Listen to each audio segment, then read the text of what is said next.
बड़ा प्यारा सा प्रसंग चल रहा है। 6 डाला में तीसरे नंबर के दोह पर हमारी चर्चा चल रही है। ताही सुनो भव मंथरान। भवि की बात चल रही है। भवि का मतलब है जो भव्य जीव है। भव्य जीव के लिए कहते हैं कि भव्य जीव ही है, वो ही सुन सकता है और वो ही जीवन को परिवर्तित कर सकता है। विचार करना, जिसके अंदर परिवर्तन करने की शैली है वो ही भव्य हो सकता है, और जो परिवर्तन नहीं कर सकता वो भव्य नहीं हो सकता है। भव्य जीव हमेशा अपने जीवन में परिवर्तन करके निर्वाण को प्राप्त कर लेता है। द्रव परिवर्तन करता है तो शरीर को संयमित बना लेता है। भाव परिवर्तन करता है तो अपने परिणामों को विशुद्ध और शुभ से शुद्ध की ओर ले जाता है। भव्य जीव ही कर सकता है। अभव्य जीव द्रव परिवर्तन तो कर सकता है लेकिन भाव परिवर्तन नहीं कर सकता। अभव्य जीव की व्यवस्था जो है वो द्रव परिवर्तन की तो हो सकती है लेकिन भाव परिवर्तन वो नहीं कर सकता। परिणामों को बदल नहीं सकता। इतना ही विचार करके रखना, अभव्य कभी भी भव्य नहीं होगा और भव्य कभी भी अभव्य नहीं होगा। ये बात मैंने कल भी आपसे कही थी। तो इस बात को अपने जीवन में उतार के रखना है कि कभी भी भव्य अभव्य होने वाला नहीं है। सोने का बिस्किट कीचड़ में पड़े रह जाए तो भी कीमत कम नहीं होगी, और लोहे का टुकड़ा तिजोरी में भी रखो तो भी बढ़ने वाला नहीं है कीमत। इसीलिए आप विचार करना, जिसके अंदर परिवर्तन करने की शैली है वो भव्य है, और जिसके अंदर परिवर्तन नहीं है वो अभव्य है। ख्याल करो, तत्पर्याय संबंधी देखा जाए तो बट्टर मूंग को बोलते हैं कि बट्टर मूंग कभी सिजती नहीं। कुत्ते की पूंछ कभी सीधी होती नहीं। तत्पर्याय संबंधी समझें तो तत्पर्याय संबंधी में जो पर्याय में वो जी रहा है, मूंग है, वो सिजेगी नहीं, लेकिन उसमें भी परिवर्तन कर सकते हैं। उसको पीस के भोजन के खा सकते हैं। कुत्ते की पूंछ को भी तत्पर्याय में उसमें पोंगरी में डाल दें, जब तक पोंगरी में पड़ी रहेगी तब तक वो सीधी रहेगी। ये हो सकता है, लेकिन भव्य जीव को लिए ऐसा नहीं हो सकता। भव्य जीव ऐसा नहीं हो सकता है कि भव्य जीव अभव्य जीव अगर मंदिर में आ जाए तो भव्य हो जाएगा और मंदिर के बाहर चला जाए तो अभव्य हो जाएगा। ऐसा नहीं हो सकता। जब भी भव्य जीव जो होगा, चाहे मंदिर में हो चाहे मंदिर के बाहर हो, चाहे नरक में हो चाहे स्वर्ग में हो, चाहे त्रियंच में हो चाहे देवगति में हो, विचार करके रखना, पापी हो या पुण्यात्मा हो, धर्मात्मा हो या अधर्मात्मा हो, भव्य है तो भव्य ही रहेगा और अभव्य है तो अभव्य ही रहने वाला है। एक छोटा सा उदाहरण व्यवहार दृष्टि का आप समझें। जिनागम में आया है। भव्य और अभव्य की पहचान करने के लिए जिनागम में एक उदाहरण बहुत सुंदर सा आया है। अनंतमती के जीवन का उदाहरण है। हम जब अमूढ़ दृष्टि अंग की कथा पढ़ते हैं, अमूढ़ दृष्टि अंग में कहते हैं कि एक बार एक छुल्लक जी महाराज अपने गुरु से आशीर्वाद लेकर तीर्थ वंदना के लिए गए। जब गुरु से आशीर्वाद लेकर तीर्थ वंदना को जाने लगे तो गुरु ने उनसे कहा कि आप फलाने फलाने नगर में जाओगे, वहां तीर्थ वंदना करोगे, वहां पर एक हमारी सद श्राविका है, उसका नाम अनंतमती है। आप विचार करके रखना, अनंतमती है ना अमूढ़ दृष्टि अंग में प्रसिद्ध रेवती रानी। सही बात, आपसे कंफर्म कर रहा हूँ, रेवती रानी। अमूढ़मती तो ब्रह्मचर्य में है। रेवती रानी अमूढ़ दृष्टि अंग में प्रसिद्ध है, जिसके अंदर कोई मूढ़ता नहीं है। तो रेवती रानी जो सद श्राविका है उसको मेरा आशीर्वाद दे के आना।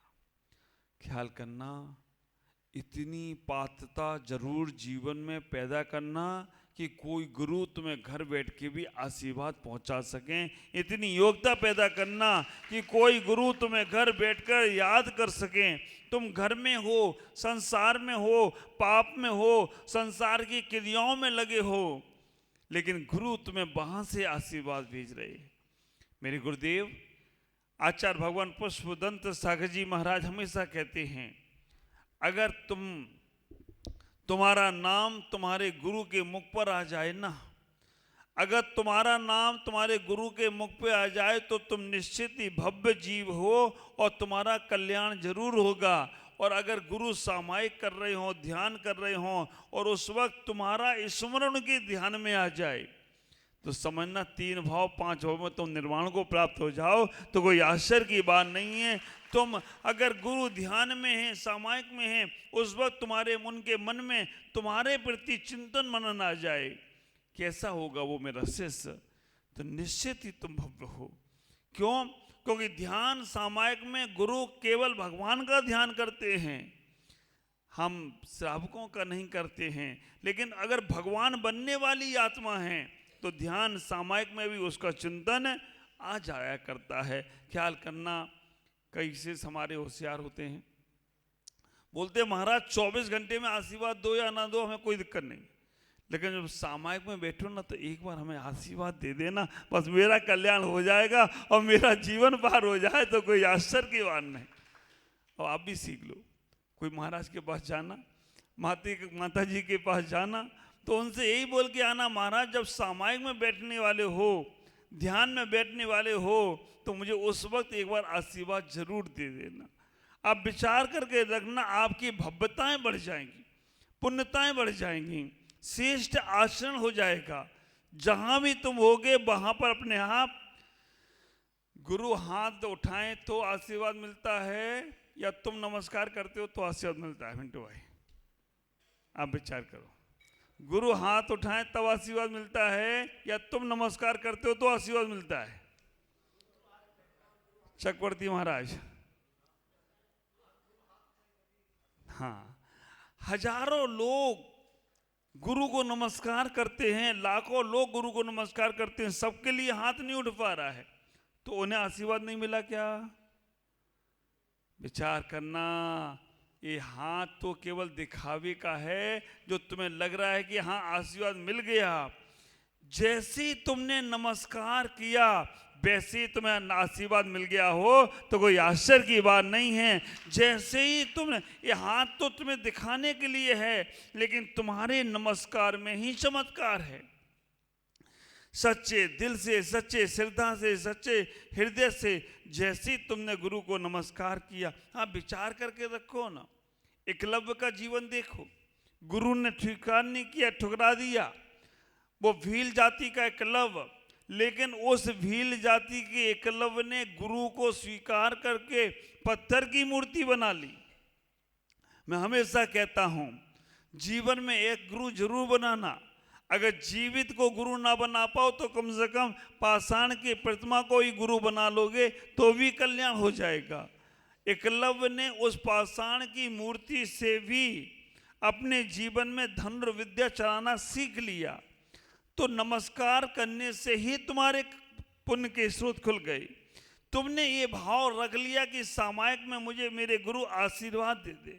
अब देखना, अभी एक चिकित्सा चलती है, रेकी चिकित्सा, एक चिकित्सा चल रही है अभी आजकल, वो क्या बोलते हैं, रेकी और हीलिंग है। इस सामान से उदाहरण मैं आपको इसलिए दे रहा हूं क्योंकि आपको महसूस होने लगता है। हीलिंग करने वाले हमारी सपना डॉक्टर सपना पाटनी हैं, बहुत अच्छा हीलिंग का उसका कोर्स है, हम सब संगों में सबको सिखाया है। ख्याल करना, वो हमारी एक ही बात कहती है कि अगर आपको कहीं कोई तकलीफ है, आप एक बार मुझे बता दो, बस मैं यहाँ से हीलिंग देना शुरू कर दूंगी, आप ठीक हो जाओगे, आप अच्छे हो जाओगे, आप स्वस्थ हो जाओगे। सामान सी वो हीलिंग, सामान सी वो रेकिंग उन्हें मालूम पड़ जाता है तो हमारे अंदर स्वस्थ लाभ होना शुरू हो जाता है। तो आपने अगर कह दिया गुरुदेव हमें एक बार जरूर दिन में आशीर्वाद दे दो, सामायिक के समय आशीर्वाद दे दो, आपने तो बोल दिया, बाकी का काम मेरा शुरू हो गया हो तो कोई आश्चर्य की बात। विचार करना आपको करना तो पड़ेगा, जुड़ना तो पड़ेगा। बिना जुड़े जीवन में कुछ होता नहीं है। हम संसार के बंधनों से जुड़ते हैं तो संसार मिलता है, गुरुओं के बंधन से जुड़ते हैं तो हमें गुरुत्व मिलने का प्रयास होता है। ख्याल करो, इतना ही विचार करना, इतना ही सोचना, हम अपने जीवन में कैसे आगे बढ़ते चले जाएं। यहाँ पर मैं कहाँ पर बात चल रहे थे अपनी, हाँ, रेवती रानी के समय पर।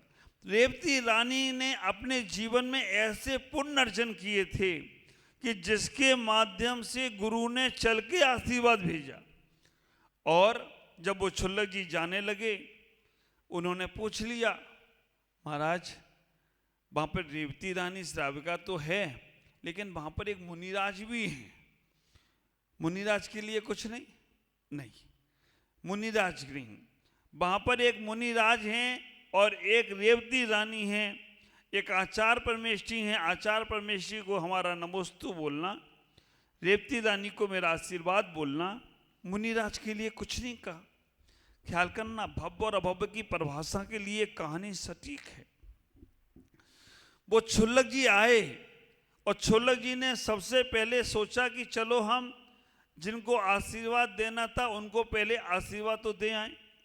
रेवती रानी को आशीर्वाद देने के लिए गए, उन्होंने कहा ऐसे नहीं दूंगा, मेरे गुरु ने अगर भेजा है कि उन्हें आशीर्वाद देकर आओ तो पहले हम उनकी परीक्षा करेंगे कि वो मेरी गुरु की कसौटी पे खरे उतरे हैं कि नहीं उतरे हैं।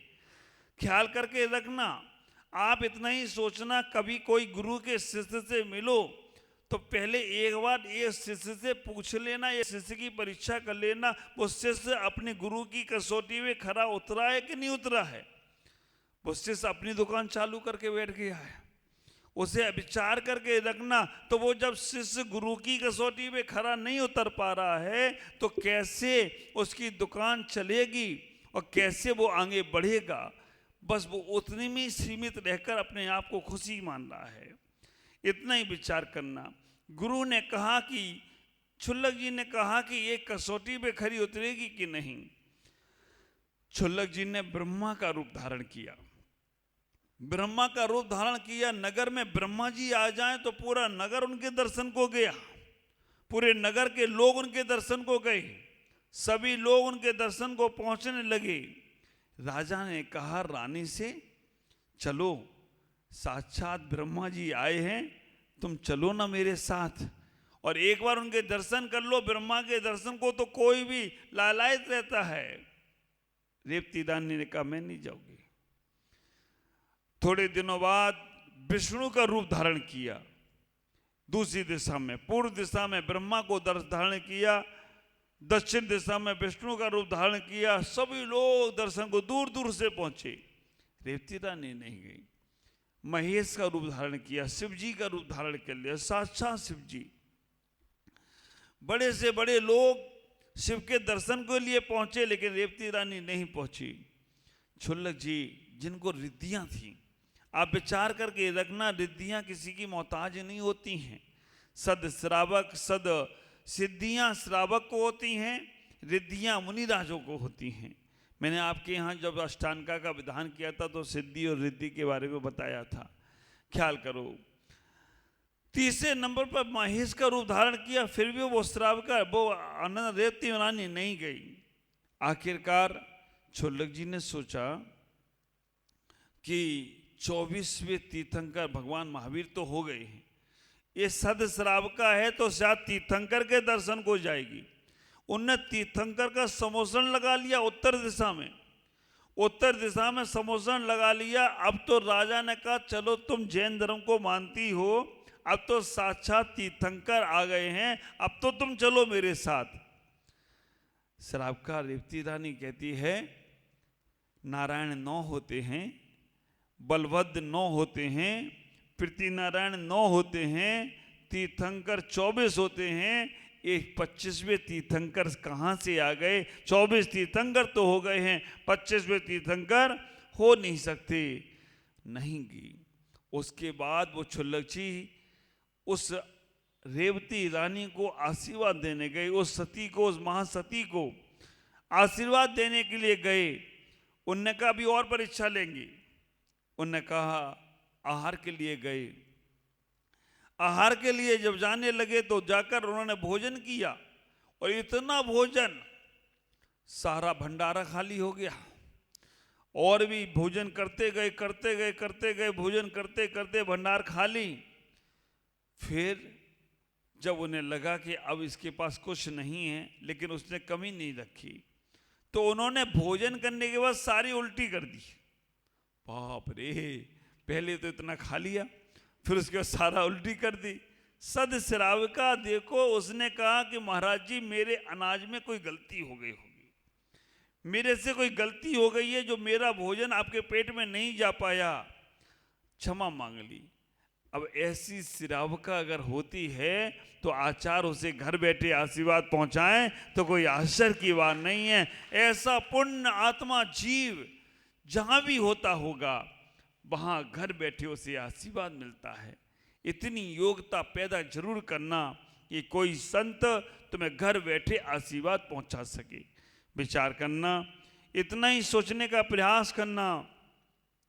क्षुल्लक जी उनको आशीर्वाद देकर आचार्य के पास नमोस्तु बोलने के लिए गए, और वहाँ उनके बाद वो मुनिराज जो उस नगर में थे उनके पास भी गए। उनका नाम था भव्यसेन, मुनिराज का नाम ही भव्यसेन। आजकल तो लोगों के नाम ऐसे हो जाते हैं कि पूछो ही नहीं। नाम था भव्यसेन। आखिरकार जब वो गए, देखा मुनिराज बैठे हुए हैं, उन्होंने कहा इनकी भी परीक्षा लेता हूँ। उन्होंने कमंडल का पानी सुखा दिया। मुनिराज शुद्धि को जा रहे थे, पानी नहीं कमंडल में, तो अब कहाँ से लेंगे, देखते हैं। पानी सुखा दिया, और पानी लेने के लिए जब वो नदी पे जाने लगे तो चारों तरफ नदी के आसपास घास उत्पन्न कर दी। वो मुनिराज घास के ऊपर चले गए। जिनागम की कहानी है। घास के ऊपर चले गए और पानी लेकर आ गए। अब विचार करना, लेकर आने के बाद जब वो क्षुल्लक जी पहुंचे, नमोस्तु नहीं किया उन्होंने। क्षुल्लक जी ने बोला कि महाराज आप नदी का भरा हुआ पानी ले आए, आप घास के ऊपर चले गए, इनमें तो जीव होते हैं, इनमें तो जीव की दृष्टि है, और हमारे आचार्यों ने कहा है रुके हुए पानी में और घास फूस में जीव होते हैं। तब उन्होंने कहने का प्रयास किया, हमने कोई जीव देखा ही नहीं पानी में, हमने घास के अंदर कोई जीव ही नहीं देखा। आचार्यों ने कहा है, आचार्य तो कहते रहते हैं, आप विचार करके रखना, जब ये भाव दशा उनकी देखी तो वो क्षुल्लक जी ने उनका नाम भव्यसेन से क्या रखा, अभव्यसेन रख दिया, क्योंकि ये भव्य होने लायक। आप विचार करना, साधु बनने के बाद भी अगर साधु की क्रियाओं में शिथिलता है, साधु की चर्या में शिथिलता है, वो समय पे सामायिक नहीं करता है, पाठ नहीं करता है, प्रतिक्रमण नहीं करता है, गुरु की आज्ञा का पालन नहीं करता है, तो विचार करके रखना उसको कौन क्या कहेगा। भव्यसेन से अभव्यसेन हो गए अगर उन्होंने जिनागम का आज्ञा का पालन नहीं किया। ख्याल करो, हमें इतना ही सोचने का प्रयास करना है कि हमारे अंदर भव्यता बनी रहे। तो भव्यता के लिए हमारे जीवन में कभी भी कोई चर्या, पहले तो द्रव दृष्टि से हम समझने का प्रयास करें, ये व्यवहार दृष्टि से, व्यवहार दृष्टि में हमारी चर्या सही होना चाहिए। हम ये ना सोचें कि सोना कीचड़ में पड़ा है तो भी वो भव्य से कीमत कम नहीं हो सकती, बाहर भी है तो भी भव्य है तो भव्य रहेगा, अंदर है तो। हम ये सोचें कि हमारी चर्या सही होना चाहिए, हमारी क्रिया सही होना चाहिए। हमारे मंदिर में हम आ रहे हैं, पूजा पाठ के लिए आ रहे हैं, तो हमारी भव्यताएं हमें जीवन में लाने का प्रयास करना चाहिए। एक बात का ख्याल करो, वो पानी भी भव्य है, वो सुपारी भी भव्य है, वो पाषाण भी भव्य है, वो इंसान भी भव्य है, जिसके अंदर परिवर्तन करने की शैली है। पानी, अगर ठंडे पानी को गर्म करो तो गर्म हो जाता है, परिवर्तन हो रहा है, भव्य है।